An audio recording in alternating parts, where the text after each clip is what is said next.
going on, everybody? You are live with Osiris. Welcome to the Author's Lounge. The world is filled with storytellers, and I, along with my guests, are here today in the Author's Lounge to help educate and inspire the young generation of writers and creators. Now, my guests are professionals in publishing, writers from a wide range of formats, and successful entertainers. They will provide beneficial advice on what to do and what not to do on your path to success. So, without further ado, I'll present to you our next guest. Let's go. Hey, thank you all so much for taking the time out of your day to tune in to today's episode. I got a special one today, and this is courtesy of a good buddy of mine, Ferdinand Gerdenan. And you may remember him from many episodes ago, but I've stayed in contact with my guy, and he was kind enough to put me in contact with this guest that I have for you all today.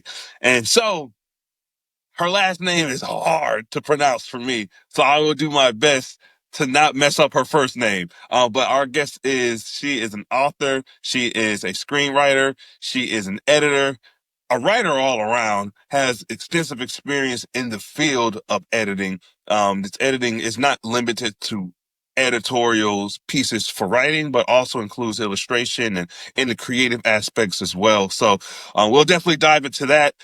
She is no stranger in having her projects be picked up by anyone who is trying to make her screenplays into films. So definitely want to dive into that as well. So without further ado, I'm going to say her first name without messing up her first name. We have Marina. Now, for the sake of saying it, Marina, welcome to the show. How do you actually say your first and last name? Thank you so much. With such a description, I don't know what to say anymore. Maybe only my last name. So my full name is Marina Rasnoveanu. It's a Oh, Romanian name, and I know it's hard to pronounce.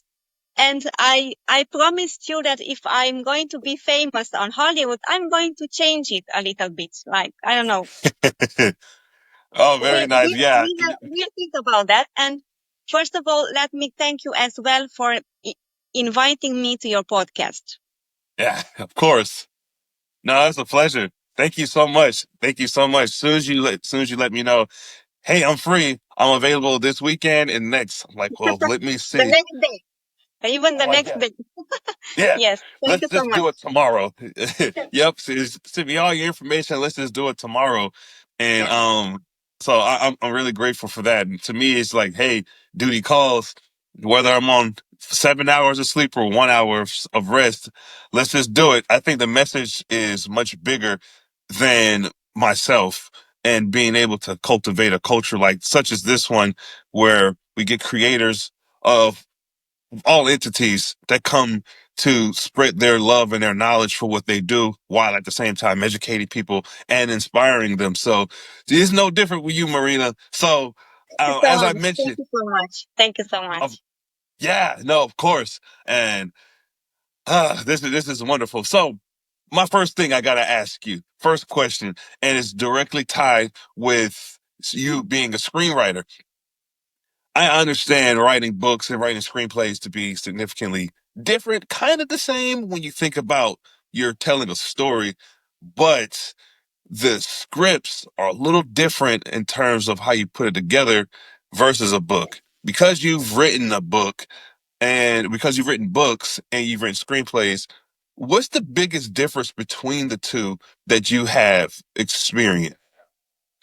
So first, let me tell you the fact that on my daily job, I write, but not necessarily novels or something like that. I write articles, copywriting text, and so on. Of course, in my younger years, I also wrote novels, but only for myself, for my friends, and so on. And when I start writing screenplays, I started working with Ferdinand. So all my three completed screenplays are written in collaboration with him.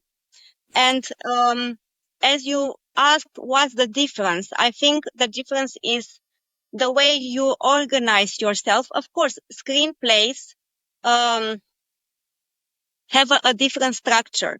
So you have certain stages of the script. You have to talk about how the arc is going to change and so on. A lot of things. So first of all, I would say that for me it was very important to work with someone who has done that before. Uh, because before meeting Ferdinand, Fe- uh, before meeting him, I thought talent is enough. I thought I'm talented enough, but I only have to find time, you know. But it's not that. It's not that. You have to work with someone. Maybe I don't know, to go to a university or to do workshop about that or a course about that, or to work with someone like Ferdinand. So that's the major difference. Because okay, if you want to write a novel, you can write your own. There are also rules that you have to follow or not. But for screenplays, it's a little bit different. For sure. I've noticed that as well. Just because scripts are there's such a confine surrounding the story and what is depending on what the film is going to entail, whether if it's going to be CGI only, if it's going to be a mixture of both, if it's going to be live action, depending on the Yes, direction yes, yes, and of course. That's too. Yes, yes, of course. right. Now, but thank you for that breakdown. And Ferdinand, I've spoken with him as well, both recorded and offline, just regarding like the process that he's had and the things that he's done. But for you, right, you also have a book, a published book out there to your name, and the cover is a beautiful cover, and what you speak about is true to who you are, but I want to get into that as well so people truly understand what your book is titled, what it's about, and what's Yeah. your personal connection with it. So the floor is yours with your book. Thank you so much for giving me this opportunity of talking about my book, but also about a disease I managed for so many years. It's called endometriosis. And besides my daily job as an editor, and besides the work with Ferdinand, this year I thought it's time to write a book about this disease that has stolen me so many years. I had two major surgeries for endometriosis, and I've realized that it's still a very not so known disease. And so I'm confronting with it for more than 25 years. And I have tried so many things. I have researched so many things. I have done interviews with specialists and so on and so forth, that I need to write my story, and also to say what have I tried and uh, did well to me and what not, and what a patient with endometriosis should do or should try, or what should talk with her doctors, her doctors, because it's important to know what questions to put to your doctor, to ask your doctor, what question to ask your nutrition doctor, what sport should you do, what groups of food you should cut, or I don't know, avoid, you know. So at this moment, I have a book on Amazon. It's called Endometriosis Relief Plan. Um, a journalist's guide who has been there. That's the name, and it contains a lot of the things I've told you about. But if someone is interested on that, please enter Amazon and read the description and so on, and read the sample. And I told you that the book is 90% completed, but I will also have a section with interviews with some doctors or specialists. I have a interview with a psychologist, with a medical doctor, with a doctor specialized in nutrition and diabetes, with a fitness trainer, and we will see who else. Oh yeah, And and I'm sure it's going. thank you so much for letting me tell about that, because it's very important for women worldwide. It doesn't matter they have endometriosis, they suspect having endometriosis or not. It's good, and I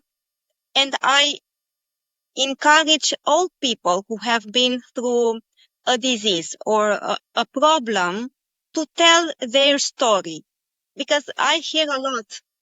You're not a doctor. You should not talk. You're not a doctor. You should not give advice. It is not so, because in endometriosis, um, that is so little known.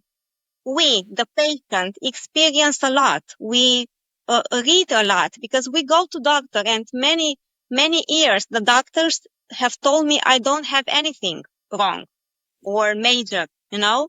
So it's important for the people to understand that they have to research by themselves. The power Mhm. is in the hands of the patient, I think. So look for my book on Amazon.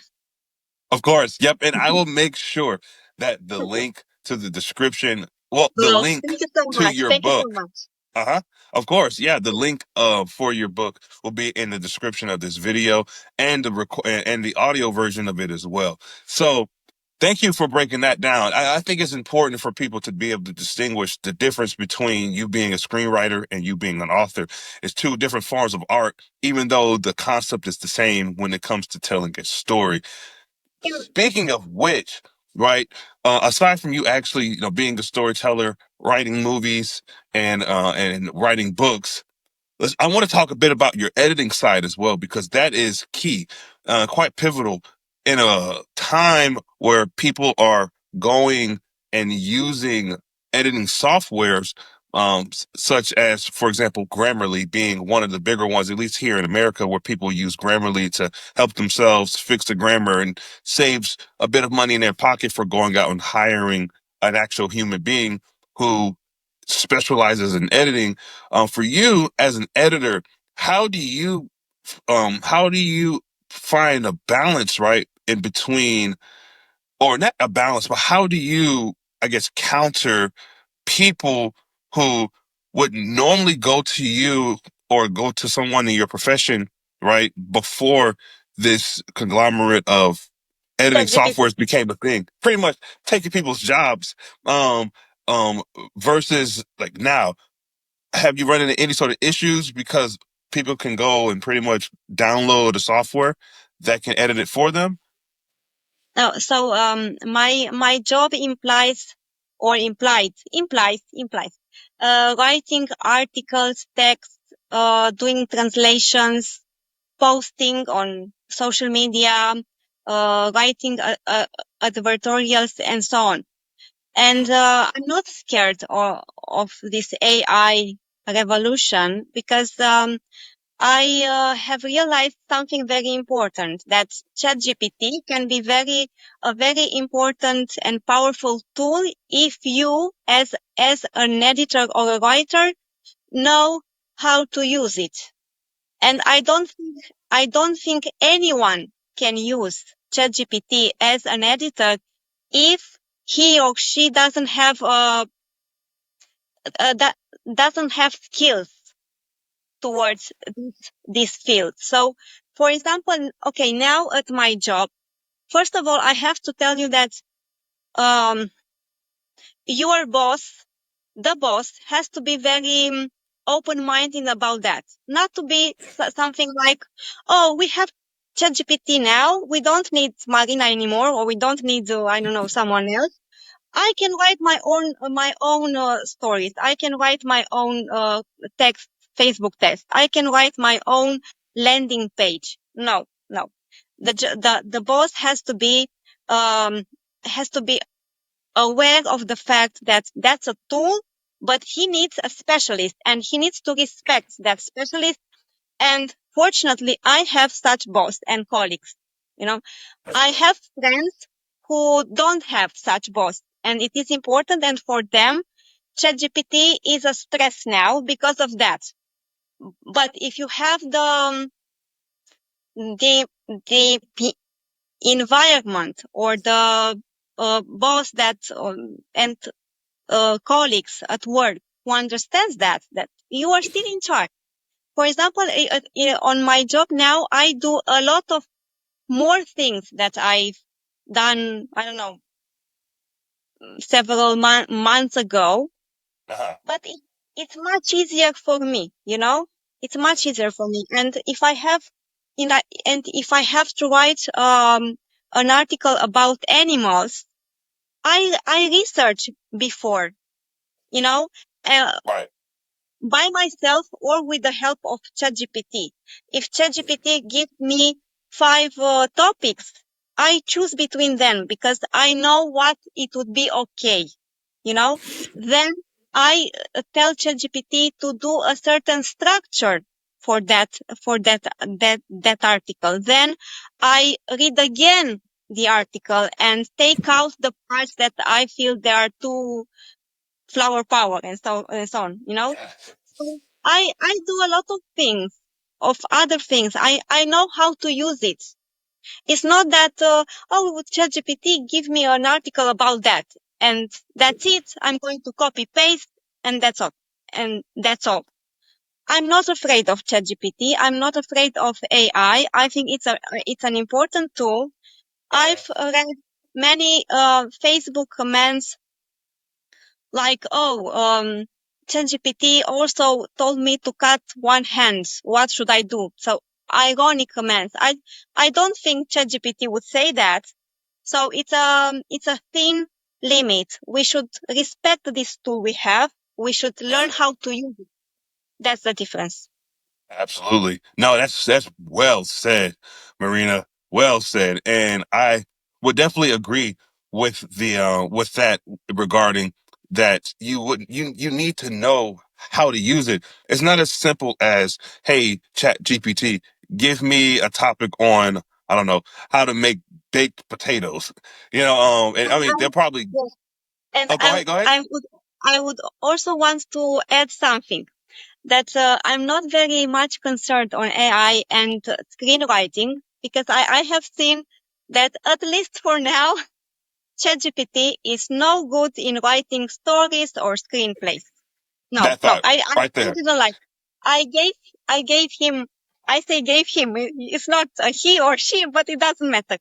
An idea. So I um, gave him an outline or of a scene. So it was my idea, all my idea. But I didn't like the way he wrote the scene. So in this type of things, I don't think he is good enough. It could be helpful, I don't know, if I don't like a certain dialogue line, to ask him for variants and for me to choose between them or to edit based on that, if I like those or not. Yeah. That's No, for sure. For sure. Thank you for mentioning that as well. Because I'm curious, right? When people use ChatGPT to generate like maybe like a sentence or even like a page or two. Okay, that's one thing. To generate an entire story where there's uh, going to be nuances throughout the not, story, not a even lot. a page or two. A page. I didn't like that scene that he wrote for me. So I'm not sure. Maybe for other people would function that, but no. I tried and I gave up. Yeah, yeah. Did the scene feel emotionless? Did it feel like too robotic? Was it not It wasn't my structured well? style. It What was that? wasn't my style. Oh, I It see. wasn't my style. So when Yeah. I write the screenplays, I'm very much interested in that, to be my style, to be my voice, to be what I want to. tell the word the way I want to tell the word. Hmm. No, that's good, and that's a mark of a true storyteller as well. I think some people, when they use Chat GPT or any sort of AI software and try to pose as if they wrote the story, there's a lot of risk in that. Right now, it might be easier for people to, make stories or make something from Chat GPT, but when you meet the people that are at your book signings, or they want to meet you, or they want to reach out to you and say, hey, I really love what you said on page 17, paragraph 4, the second sentence. What were you going through when you said that? When it gets really personal, a lot of storytelling, a lot of storytelling, regardless of the medium, whether it's actual books or if it's film. If you are the writer, you're putting a lot of your soul into it, a lot of emotions into it, and those words will be felt.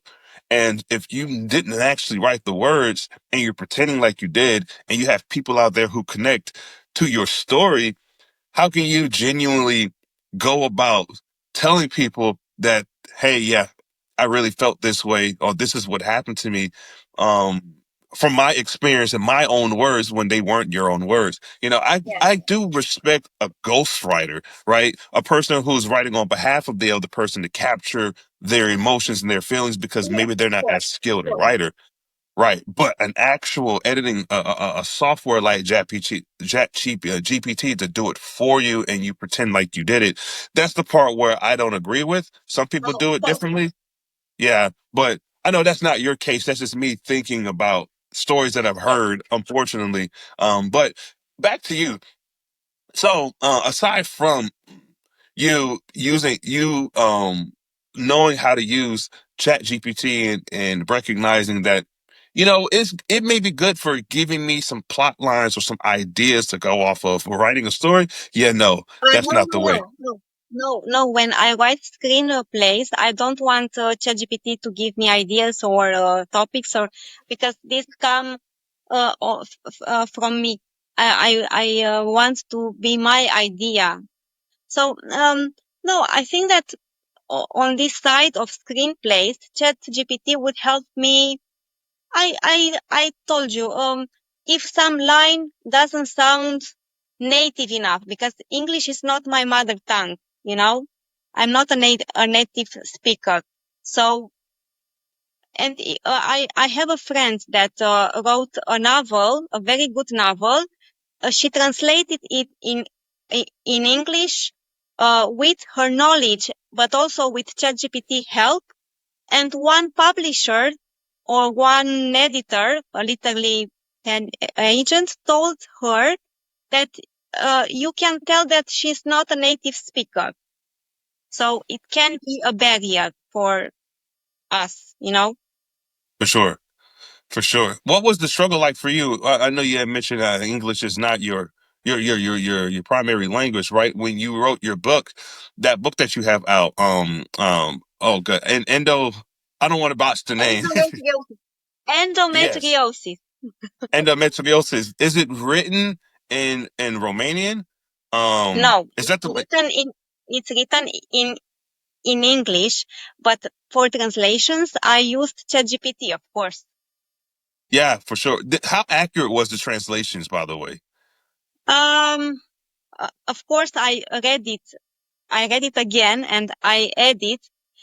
It was accurate enough, but he tended to add some things that shouldn't. But there wasn't something important. I should say that it was a good job. So for me, it was a good help. Good. Very good. Yes. Now, what have you done? Like every author, and I say author in this particular format because it comes to books, everyone does it differently. Some people, when it comes to promoting their book or marketing their book, getting it out there through ads, there's such um variety to get your story heard and in front of people's faces. But what approach have you taken, or have you not taken yet, but you are planning on taking, of getting it? Because your story is a powerful one, and for it to really get out there, what are some ways that you are thinking of doing it if you haven't already tried different methods? Okay, so now we have to talk about two directions, my books and the screenplays written with Ferdinand. In terms of screenwriting, it's a process. It's a process. You end the screenplay, you send it to coverage, you take the recommendation, and then you write a query letter, logline query letter, and then you start sending those to producers. You can do that on your own, researching their addresses and emails and so on, phone numbers and so on, or coming to LA, of course, which is not the case. But also sending those through Virtual Pitch Fest, Stage 32, screenwriting staffing, that for us was a blast, was very good. And pretty much those. And of course, posting on Facebook, but my friends are not producers, so it's only for knowledge that I've written a script, you know? For sure. And in this direction, I and Ferdinand want to go on with this thing. Our second script, Prison of Saints, was optioned. So at the moment, we cannot advertise it by ourselves. A producer from America does that at this very moment, and let's hope it will be okay with that script. But we can do what I've told you with the other two screenplays, especially with the third one. Another Love is called. It's a romantic comedy. And we are going to do that with the screenwriting staffing email blast, the virtual pitch fest on September. With my books on Amazon, and especially with this one about endometriosis, I'm not very good at showing myself to the world, and I know it's a bad part that I have to manage. But I've written Facebook texts, posts, meaning I've shared on Facebook group. I don't want to pay for ads at the moment. I don't want to pay for that. I'm thinking of contacting some influencers and sending them the book, and also to translate it into Romanian and to see what publisher from here would be interested. That's good. That is good. I will say when you take that approach as well, some only very few publishing houses will take a book that's still in the market and accept it. They would delist it, of course. They more likely would maybe delist it. I'm not telling you this to tell you this because I'm sure you know. I'm just saying it for the listeners who are thinking about maybe doing the same. That there are certain cases if you have your book already out there, they will request that you delist the book and then they own the rights to your story. And so again, that's not for you, Marina. That's for the listeners. But for you specifically. Maybe it's also for me because I didn't know that. I've published a book before on a Romanian publishing house, Tekin Timișoara. And it was also only a paperback in Romanian in Romania because it also had an English section. And I wasn't very pleased with the distribution and marketing and so on.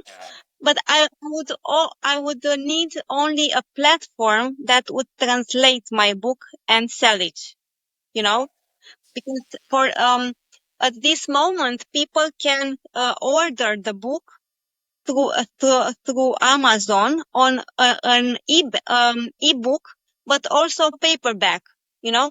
But the book can only be published there on Amazon in English.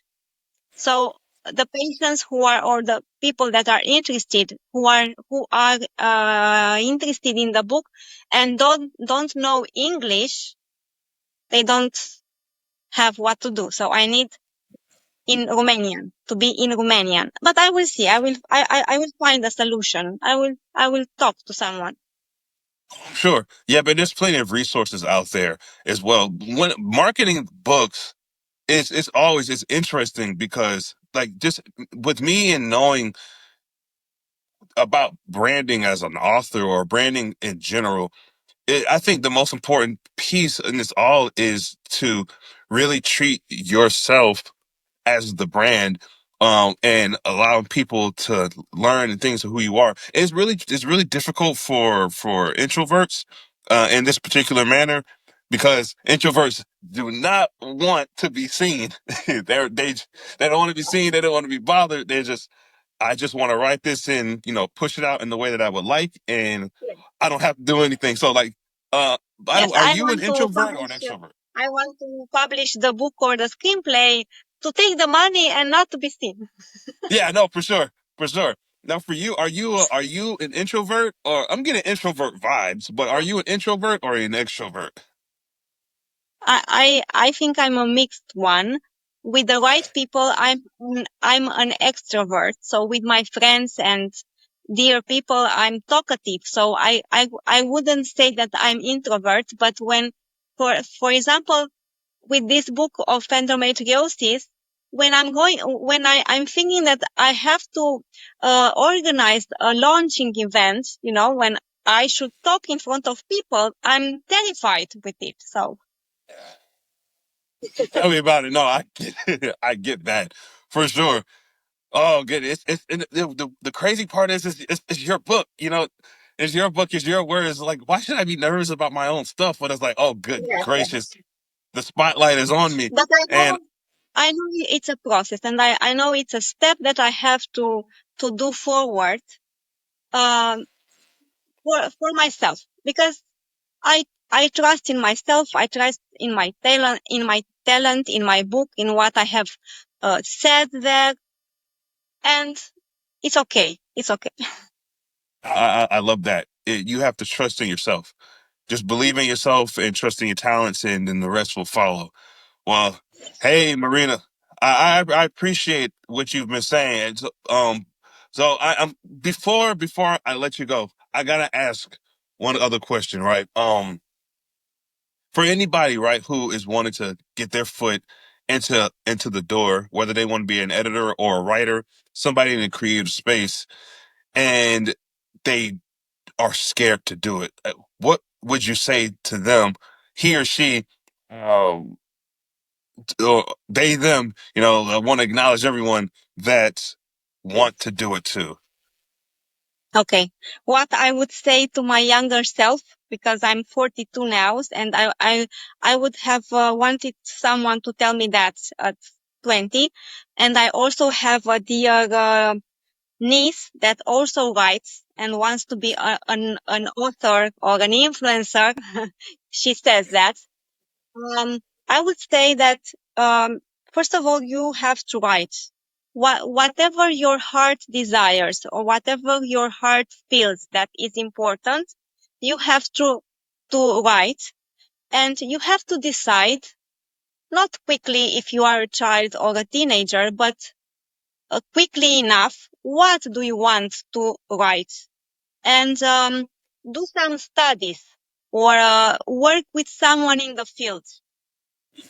Um, Take I don't know, a writing coach, take a screenwriting coach, um, go to a university that has a section on that, something like that. So don't stay with your talent at home in your room. It doesn't serve to anyone, neither to you nor to the people. So you have to step forward in some way, and you have to be organized. That's very important, I think. Step forward and be organized. Wow. It's the simplicity of what you're saying. Nothing like overtly complicated. Is just take a chance on yourself. Um, I would also want to add one thing. Sorry. I would oh, also no want to worries. add Go ahead. one thing, because like 5 years ago, when I didn't know Ferdinand, I was keep finding on Facebook or I don't know where, things like in order to be a writer, you have to write every day. And I was just shocked. And I said, I had so much to do at work. I have so much to do with endometriosis. How can I write each day? No, write consistently, but on your own pace. It's important to write, I don't know, maybe 1 page a week. If that's your pace, okay, you're going to do a better in time, you know? But don't, because my mistake was to um, not writing at all, because I didn't have time to write every day. So I didn't write, at that time. No, that's a really good point actually, because most writers, especially the ones that are starting, hear that all the time. How do I, well, like, what should I do? Write every day, read and write every day. Yes, It could yes, be yes, yes, yes. right. It could be overwhelming. And it can also not be realistic for that particular person. So I Yes, love of that, what you course. said. Go at your own And pace. also, As long as you, oh, go ahead. that's one thing that I've uh, read somewhere, I don't know where, that vibrated with me. That when you write from your knowledge, uh, that's your best writing. And that's the truth. If you write about something that you not only experienced, but that you feel it's important for you, you know, whether it's a disease or a love story that never happened in your life, that's your experience. Show it to the world in the way you perceived it, you know? Right. That's the way you managed endometriosis, through these supplements, through these diet changes, through these surgeries, through these mental, I don't know, and so on. You say it to the world, because maybe it could change it could change some other people's lives, you know? Oh, yes. Oh, absolutely. You really just have to be true to yourself and not be someone that you feel like you have to emulate. I get the idea if you want to be a writer, but you don't know how to be a writer, but you love the idea of becoming a writer. Maybe you'll read books or read screenplays, watch films, or listen to audiobooks of authors or screenwriters that you admire, and you might begin to write in a similar fashion as how they write. Yes, And that's right, also true. Yeah. yeah, right. Until your natural tendencies or your voice starts to bleed into what you're emulating. I think that's okay. I've seen it in sports where different athletes emulate their heroes and they play much like their heroes until they start to grow into themselves and they become more confident in their abilities, and now they are their own identity. They may still be compared to that person or those people, but it's their own voice. And that's the same when it comes to being a writer. For those who don't necessarily know how to start, I don't necessarily think it's even necessary to take all of these expensive classes or go to school No, no, and no, no, right. no, no. There are a lot of too expensive classes. If a class is too expensive, I don't give it credit. And No, for sure. that's the way I'm thinking. That's the way I think towards a specialist, a medical doctor, for example. If it's too expensive, now it's there are in trend um workshops on different topics like intermittent fasting or metabolic changes or resistance to insulin or something like that. And there are courses with thousands of dollars. They are not okay, in my opinion, of course. No, I'm with you. I agree. I think that one, if the price tag is well out of the person's budget, then there needs to be another Yes, conversation on something, because then that becomes the stressor, and you're probably in the classroom wondering, okay, am I really getting what I paid for? And many times they don't. Many times people attend these classes, they spend hundreds of dollars or thousands of dollars on courses or classes, or places to go to learn of X, Y, and Z, when really the answer was right in front of them the entire time, which was just pick up a book if you want to be a writer and go to the genre that you're interested in, experiment with different books until you find an yes, author that you really like their style in, and then read that author's books and start writing like you're that author, with your own ideas. And then if you do that consistently with enough practice, you'll start to actually, your voice will naturally come out at a given moment. And that's how you get better. Maybe attend writing groups.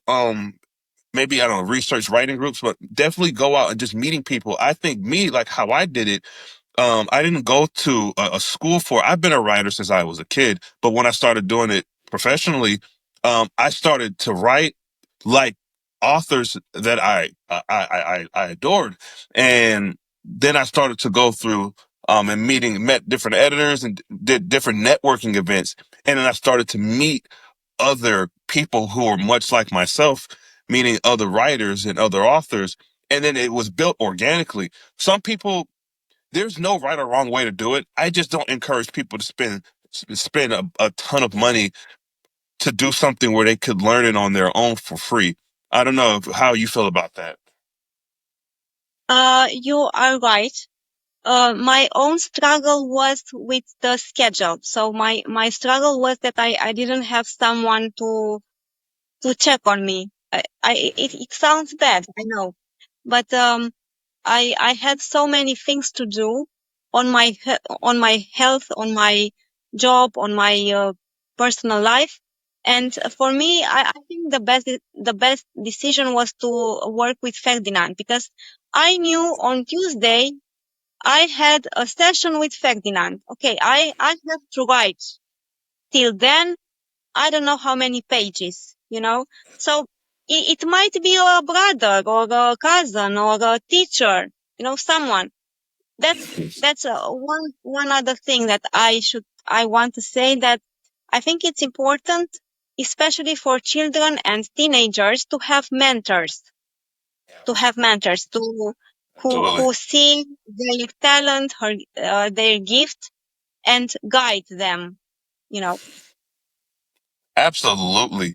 I was just listening to something literally yesterday with some entrepreneur um Zoom call that I just decided 3 minutes before it went on air. What the heck? Let's just see what happens.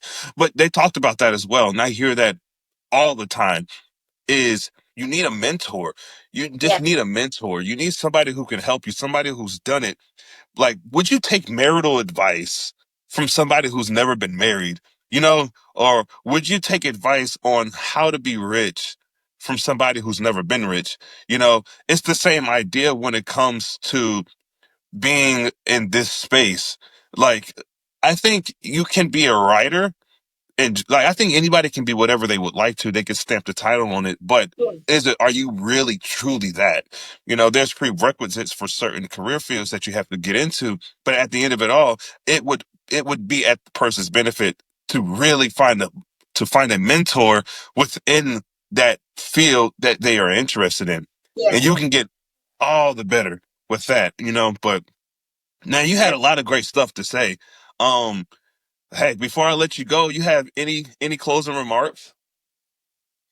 I just want to tell you that I felt very well at your interview. Let's say let's say a friendly discussion, and I hope I I said important things in terms of writing, and so. Hmm.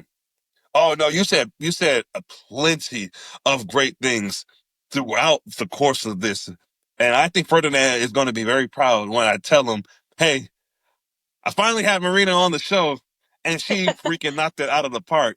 She did such a great job. You did wonderful today, and had great things to say that not only that was offered up for us as writers or as creators, but there was a lot of inspirational ideologies in what you were talking about, which is really ultimately just believing in yourself, taking a chance on yourself, and you're not going to really get far if you keep all your ideas in your head, in your bedroom, or in your Yes, home, and never actually get out and do it. So it's important to get up and get out there and tackle what you need to tackle, and just do it.